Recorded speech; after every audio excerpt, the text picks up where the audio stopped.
Hello guys, welcome back to my channel. कसे आहात तुम्ही सगळेजण? स्वागत करते तुमचं माझ्या नवीन एका व्लॉगमध्ये. तर आजचा थंबनेल बघून तुम्हाला समजलंच असेल की व्हिडिओमध्ये काय काय असणार आहे.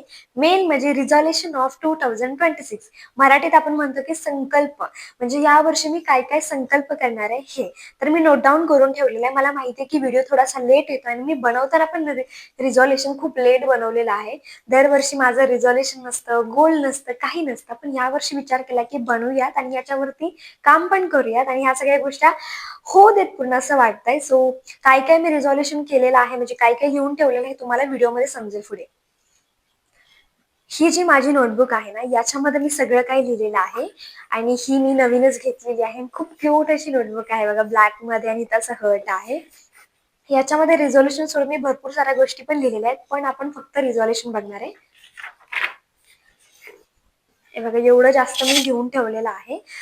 फर्स्ट पेजवरतीच मी लिहून ठेवलेलं आहे. सो स्टार्ट करूयात आपण. सगळ्यात महत्त्वाचं म्हणजे रिझॉल्युशन फक्त मी असंच लिहिलेलं नाहीये, तर माझ्या स्वतःच्या एक्सपिरियन्स वरून म्हटलं की हे वर्ष थोडंसं चांगलं जावं, म्हणून मी आणखीन थोड्या गोष्टी ऍड केलेल्या जे तुम्हाला पुढे समजेलच. सो फर्स्ट ऑफ ऑल पहिली गोष्ट मी लिहिलेली आहे, बी ग्रेटफुल. बी ग्रेटफुल मी असं का म्हणते माहितीये, कारण की लाईफमध्ये जे काही मला मिळालेलं आहे, भरपूर साऱ्या गोष्टी मिळालेल्या आहेत. तसं तुलना करायला गेली तर सर्वांपेक्षा, म्हणजे भरपूर लोकांपेक्षा कमी आहे. पण चांगलं बघायला गेलं तर माझ्याकडे भरपूर खूप काही आहे जे इतरांपेक्षा जास्त मला मिळालेलं आहे. नेहमीच लाईफमध्ये जे काही घडतं, जे काही बनत होत असते ना, हे सगळं चांगल्यासाठीच होतं असं समजून मी म्हणते की ग्रेटफुल व्हायचं. ह्या वर्षातही मला जे काही मिळणार आहे त्याच्यासाठीही मी ग्रेटफुल असणार आहे, मी आत्ताच म्हणून ठेवते. आणि भरपूर साऱ्या मला खूप काही गोष्टी मिळणार पण आहेत. त्यानंतर सेकंड आहे फॉलो हेल्दी डाएट, जे की खूप अवघड आहे. कारण की आपण नेहमी काही ना काही खात राहत असतो, बाहेरचं street foods, junk foods, bakery products, dairy products असं खात असतो. आणि तुम्हाला सांगते, मी जसं बंद केलं माझ्या स्किनवरती खूप चांगला इफेक्ट जाणवत होता. बट आता 31 डिसेंबरला थोडंसं केक वगैरे खाणं, बाहेरचं वगैरे खाणं चालू होतं, त्यामुळेच मला इथं पिंपल आलेला आहे आणि इथं थोडेसे आलेले आहेत. म्हणजे फक्त थोडा दिवस, 1 आठवडा 2 आठवडा मी असं खूप जास्त बाहेरचं खाल्लं त्यामुळे. सो मी आता इथून पुढे बंद करणार आहे, जेणेकरून आहे तशी माझी क्लिअर आणि स्किन, क्लिअर आणि ग्लोई ग्लासी स्किन व्हायला हवी म्हणून. हेल्दी म्हणजे असं नाही की पूर्ण डाएटच करणार, बट ॲटलिस्ट कुकंबर, कॅरेट, आमला अशा गोष्टी खाईन. आणि स्ट्रीट फूड्स तर मी कमी करणारच आहे, ते म्हणजे पूर्णपणे बंद करायचा प्रयत्न तरी करेनच. सो थर्ड आहे प्रायोरिटायझिंग मेंटल हेल्थ. सगळ्यात पुढं मी माझी मेंटल हेल्थ ठेवणार आहे यावर्षी तरी. मेंटल हेल्थ खूप चांगली ठेवणं गरजेचं आहे, कारण की त्याने आपल्याला भरपूर सारे प्रॉब्लेम व्हायला चालू होतात. मग त्या लोकांपासून तुम्ही दूर राहा जे तुम्हाला त्रास देतात, तुमची मेंटल हेल्थ खराब करतात, तुम्हाला आवडत नाही. त्यांना इग्नोर करा, त्यांना सोडून द्या. त्या गोष्टी पण करू नका ज्या तुम्हाला मेंटली डिस्टर्ब करतात. चांगल्या गोष्टी करा ज्या तुमच्या मेंटल हेल्थसाठी चांगल्या आहेत. तर त्या गोष्टींना तुम्ही प्रायोरिटाईज करा. चांगल्या गोष्टी करा ज्या तुम्हाला खुशी देतात, तुम्हाला आवडतात, तुम्हाला करू वाटतात, त्या करा. म्हणजे ऑल ओव्हर जो तुमची हेल्थ आहे ना, ती चांगली राहील. फोर्थ म्हणजे मॅनेज स्ट्रेस. मला एवढा जास्त स्ट्रेस होतो, एवढा जास्त स्ट्रेस होतो, असं कोणाला वाटत नसेल की होतोय, पण जेन्युइनली होतोय मला स्ट्रेस. आणि माझा आणि स्ट्रेसचं असं रिलेशन आहे की तो मला सोडायला तयार नाही आणि मी त्याला सोडायला तयार नाही, असं आहे. आणि कारण नसलं तरी पण मला फार जास्त स्ट्रेस घ्यायची सवय झाली नाही. माझ्या होतंय स्ट्रेस मला. सो मी यावेळी विचार केलाय की स्ट्रेस नाही घ्यायचं यावर्षी, कारण स्ट्रेसनी माझ्या हेल्थला काय काय प्रॉब्लेम व्हायला लागले हे मलाच माहिती. आणखीन मेन म्हणजे स्ट्रेस होऊ नये पण मी काही गोष्टी स्टार्ट केल्या, जसं की मेडिटेशन असू दे, वर्कआउट असू दे, एक्सरसाइज असू देत. ह्या सगळ्या गोष्टी थोडं कसं नाही का माझ्या लाईफमध्ये खूप जास्त प्रॉब्लेम जास्त सॉल्व्ह झालेला आहे स्ट्रेसचा. त्यामुळे मला पण असं वाटतं की तुम्हाला जरी एखाद्या कोणत्याही गोष्टीचा स्ट्रेस होत असेल तर तुम्ही पण थोड्याफार गोष्टी स्टार्ट करा. फिफ्थ नंबर आहे इम्प्रूव्ह रिलेशनशिप्स. रिलेशनशिप्स मी का म्हणते माहिती का, प्रत्येकाच्याच लाईफमध्ये रिलेशनशिप्स आहेत, फॅमिली सोबत आहेत, पार्टनर सोबत आहेत, काही असेल. सो मला असं वाटतं की त्याला आणखीन थोडंसं इम्प्रूव्ह करायला हवं आहे, जेणेकरून एकमेकाची रिस्पेक्ट, व्हॅल्यू सगळ्या गोष्टी जास्त होतील. आणि लाईफ तेव्हाच चांगली होणार जेव्हा रिलेशनशिप चांगलं असेल. त्यानंतर आहे फायनान्स प्लॅनिंग. फायनान्स प्लॅनिंग आपण किती जरी नाही विचार केला तरी पण फायनान्स प्लॅनिंग हे करणं खूप गरजेचं आहे. तुम्हाला पहिला सांगते, की मी हे सगळं इंग्लिशमध्ये का लिहिलंय? कारण की मला इंग्लिशमध्ये थोडंसं सोपं पडतं समजून घेण्यासाठी. मी तुम्हाला मराठीमध्ये सांगतेच, पण इंग्लिशमुळं काय होतं, की इम्प्रूव्ह पण होते इंग्लिश माझी आणि थोडंसं सिंपल आणि पटकन समजतं मला इंग्लिशमध्ये. म्हणून मी इंग्लिशमध्ये सगळे रिझॉल्युशन्स लिहिलेले आहेत. फायनान्स प्लॅनिंग करणं खूप गरजेचं आहे. आता असं नसेल, पण नंतर ना तरी आपल्याला फायनान्स प्लॅनिंगची गरज आहे. सो थोडं का असे नाही का, आता तुम्हाला जर समजा 10,000 एक एक्झाम्पल देते मी, 10,000 तुम्हाला जर जॉब थ्रू मिळत असेल, तुमचं कुठलंही काम असेल त्यातून मिळत असेल, तर ॲटलीस्ट तुम्ही 100, 200, 500, ₹1000 तरी तुम्ही साईडला काढून ठेवायचं आणि त्याने तुम्ही तुमची फायनान्सची प्लॅनिंग करणार आहे ना, ते सगळं करा. ह्या वर्षामध्ये मी म्हणते, याचा मी विचार तर केलाय, की ॲटलीस्ट काहीतरी फायनान्स प्लॅनिंग करूया स्वतःसाठी. तुम्ही जर केलं नसेल तर फायनान्स प्लॅनिंग स्टार्ट करा. कारण की असे पण पैसे वेस्टच होत असतात. जोपर्यंत आपण स्टार्ट करत नाही काहीतरी प्लॅनिंग करायचं, तोपर्यंत त्या गोष्टी होतच नाही. तर नंतर आहे बी फायनान्शियली इंडिपेंडेंट. म्हणजे इंडिपेंडेंट हा शब्दाशी मला खूप जास्त आनंद मिळतो. कारण इंडिपेंडेंट हा शब्द किती भारी आहे बघा, की कानाला ऐकल्यावरती किती मस्त वाटते बघा. मला असं वाटतं, की जो काही माझा खर्च असेल, तो मी स्वतः काढू शकेल. म्हणजे मला काय म्हणायचं की मला स्वतः कमवायला हवं, जितकं मला हवं आहे, म्हणजे जितकं मी खर्चू शकेल किंवा मला एखादी गोष्ट हवी आहे, तर ती मी घेऊ शकेल. इतकं जास्त मला कमवायचं आहे, म्हणजे स्वतःसाठी असो किंवा फॅमिलीसाठी असो. तर त्यासाठी मला फायनान्शियली इंडिपेंडंट बनायचं आहे. असं नाही की मला मिळत नाहीये. पण स्वतःचं जे असतं ना, आनंद असतो, की मी कमवलंय, मी खरचतीये, त्याचा आनंद पण वेगळा असतो. त्यानंतर सगळ्यात मेन आणि इम्पॉर्टंट गोष्ट जी यावर्षी मी एक्सपिरियन्स थ्रू तुम्हाला सांगते, डोंट प्लीज अदर्स. कोणालाही प्लीज करायचं नाही लाईफमध्ये. ह्या पुढच्या वर्षीच नाही तर मला वाटतं पूर्ण आयुष्यभर कोणाला प्लीज करू नका, की बाबा तू माझ्यासाठी हे काम कर किंवा तू म्हणजे तू माझ्या कामाला येशील म्हणून आपण एखाद्याच्या पाठीमागे फिरणं, असं नाही करायचं. मी एवढं तर शिकलेलं आहे, की स्वतःची व्हॅल्यू म्हणजे एवढ्या सगळ्या जर्नीमधून इतक्या वर्षांपासून माझा एक्सपिरियन्स आहे, की स्वतःची व्हॅल्यू एवढी जास्त करा, की लोकांना प्लीज करायची गरज पण नाही लागणार आहे.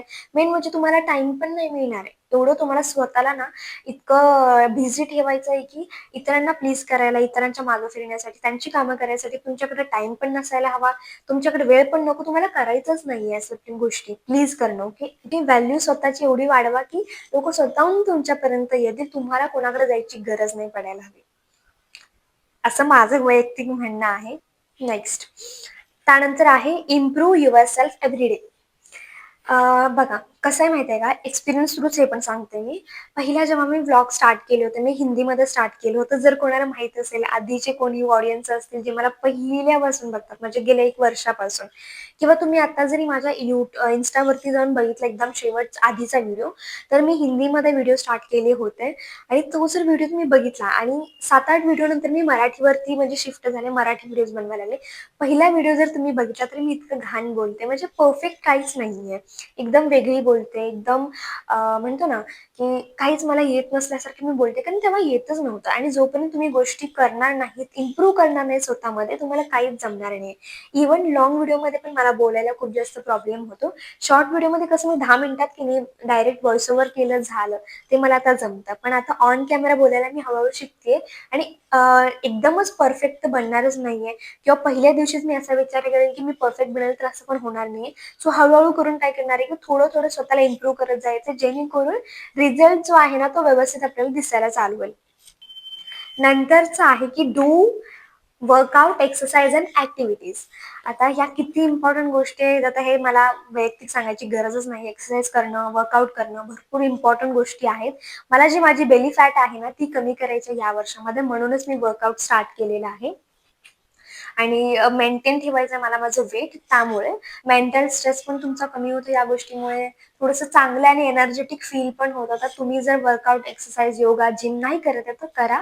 तुम्हाला खरंच तुमच्या लाईफमध्ये तुमच्या हेल्थवरती रिझल्ट जाणवायला स्टार्ट होईल. नेक्स्ट आहे want to travel abroad. Last इयरला मी दुबईला होते. दुबई अब्रॉड मी करून आलेली आहे.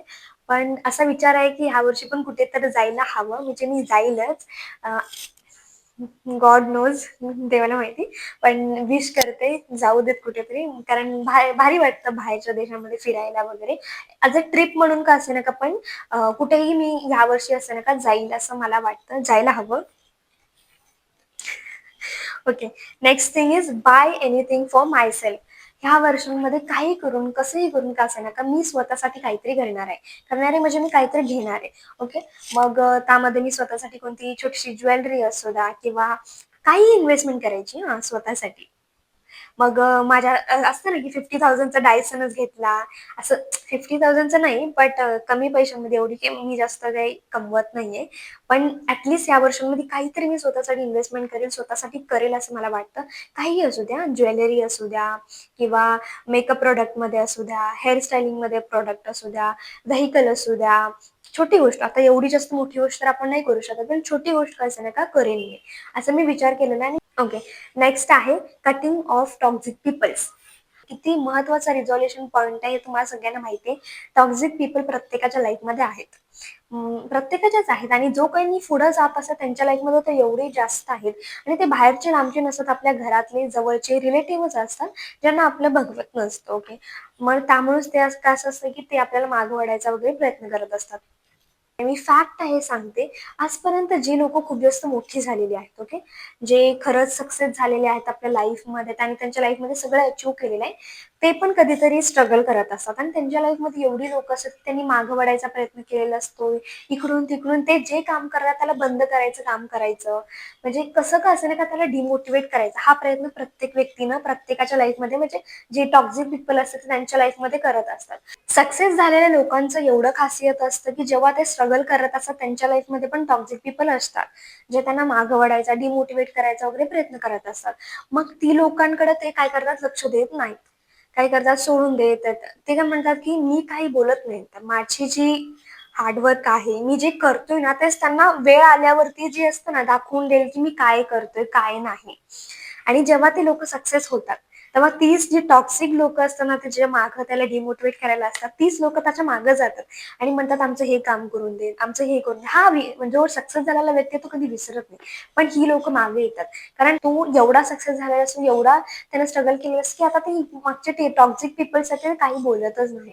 मग मला एवढंच म्हणायचं की तुम्ही एवढं लाईफमध्ये पुढे जावा, की जे मागं वळणारे लोकं असतात ना, आपल्यात पहिल्यापासूनच खासियत आहे, की एखादा व्यक्ती पुढे जात असेल, तर त्याचे पाय वळायचे, मागं वळायचं किंवा त्याला कशा पद्धतीने डिमोटिव्हेट करता येईल, कसं पुढे जाऊ द्यायचं नाही, हे सगळं बघतात ना, तर त्यांच्यासाठी मी एवढं सांगते, की तुम्ही मागच्या लोकांकडे लक्ष देऊ नका. त्यांना लाथा घालून लाईफमधनं काढून टाका. लाथा घालून काढा. No problem. एवढं पुढे जावा, की ती मागची लोकं मागे एवढी राहावीत, की तुम्हाला कधी दिसायलाच नको.